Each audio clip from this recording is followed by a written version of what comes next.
नमस्कार, daily line के news file bulletin में आपका स्वागत है। मेरा नाम है मार्तंड सिंह। इस बुलेटिन में हम आपको बताएंगे कि आज सदन में नेता प्रतिपक्ष राहुल गांधी ने पीएम मोदी पर निशाना साधते हुए क्या कुछ कहा। साथ ही बताएंगे यूपी विधानसभा के सत्र के दौरान किस मुद्दे पर सत्ता और विपक्ष के बीच नोकझोंक हुई, और इसके साथ ही ये भी बताएंगे कि अफजाल अंसारी मामले पर हाईकोर्ट ने क्या फैसला दिया है। लेकिन उससे पहले नजर डालते हैं आज की हेडलाइंस पर। लोकसभा में गरजे राहुल गांधी, अंबानी अडानी के नाम पर हुआ हंगामा। राहुल ने कहा 21वीं सदी में नया चक्रव्यूह बना जिसका चिन्ह पीएम अपनी छाती पर लगाते हैं। यूपी विधानसभा सत्र के पहले दिन जमकर हुआ हंगामा। विधायक तख्तियां लेकर वेल तक पहुंचे। डिप्टी सीएम ब्रजेश पाठक और सपा विधायक रागिनी सोनकर के बीच हुई तकरार। सपा सांसद अफजाल अंसारी को हाईकोर्ट से बड़ी राहत। कृष्णानंद राय हत्याकांड मामले में अफजाल अंसारी को मिली सजा पर इलाहाबाद हाईकोर्ट ने लगाई रोक। पेरिस ओलंपिक में मनु भाकर ला सकती हैं एक और मेडल। मिश्रित टीम स्पर्धा में मेडल जीतना लगभग तय। दिल्ली कोचिंग हादसे में ताबड़तोड़ एक्शन जारी। एक इंजीनियर टर्मिनेट, एक सस्पेंड। आम आदमी पार्टी भाजपा ने एक दूसरे के खिलाफ किया प्रदर्शन। बिहार सरकार को एससी से झटका, आरक्षण कोटा बढ़ाने का फैसला रहेगा रद्द। एससी ने हाईकोर्ट के फैसले पर तुरंत रोक लगाने से किया इनकार। अब खबरों की चर्चा विस्तार से। लोकसभा में आज सत्र के छठे दिन राहुल गांधी ने बजट पर चर्चा के दौरान अपनी बात रखी। उन्होंने करीब 40 मिनट तक भाषण दिया, जिसमें राहुल ने भाषण की शुरुआत में ही चक्रव्यूह का जिक्र किया। इस पर स्पीकर ने उन्हें टोका तो सदन में हंगामा भी हुआ। राहुल गांधी ने हंगामे के बाद बजट पर अपनी बात जारी रखी और इस दौरान राहुल गांधी ने कहा कि मोदी सरकार किसानों के लिए 3 काले कानून ले आई थी। इसके अलावा राहुल ने अग्निवीर, पेपर लीक, किसान और मिडिल क्लास पर बात की। राहुल ने भाषण के दौरान अंबानी अडानी का नाम लिया तो स्पीकर ने उन्हें टोका, जो सदन में नहीं उसका नाम नहीं ले सकते।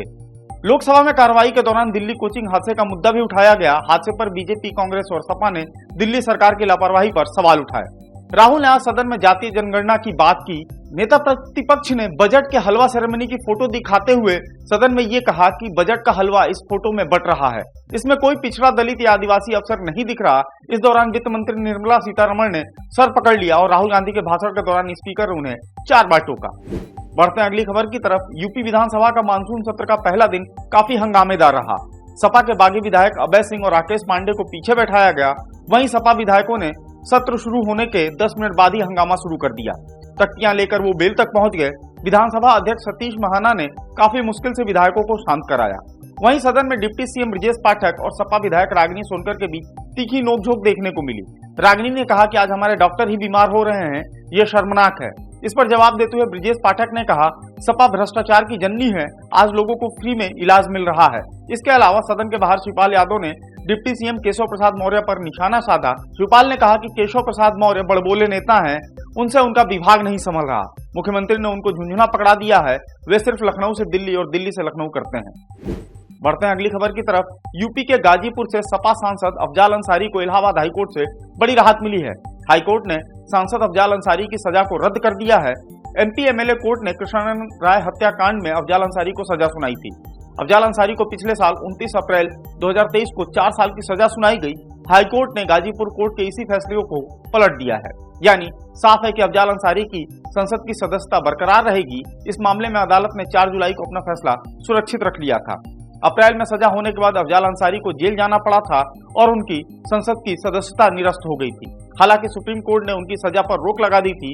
इसके बाद लोकसभा चुनाव 2024 में अफजाल अंसारी ने गाजीपुर से सपा के टिकट पर चुनाव लड़ा और फिर से जीत हासिल की।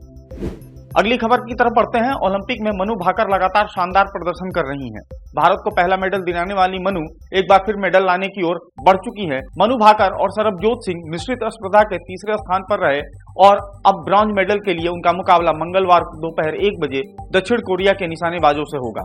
इससे पहले Manu Bhaker 10 metre air pistol में ब्रॉन्ज मेडल जीत चुकी हैं और इसी के साथ मनु ने इतिहास रचते हुए मेडल जीतने वाली देश की पहली भारतीय महिला निशानेबाज के रूप में अपना नाम दर्ज करा लिया है। इस उपलब्धि ने 12 साल बाद ओलंपिक शूटिंग पोडियम पर भारत की वापसी कराई है।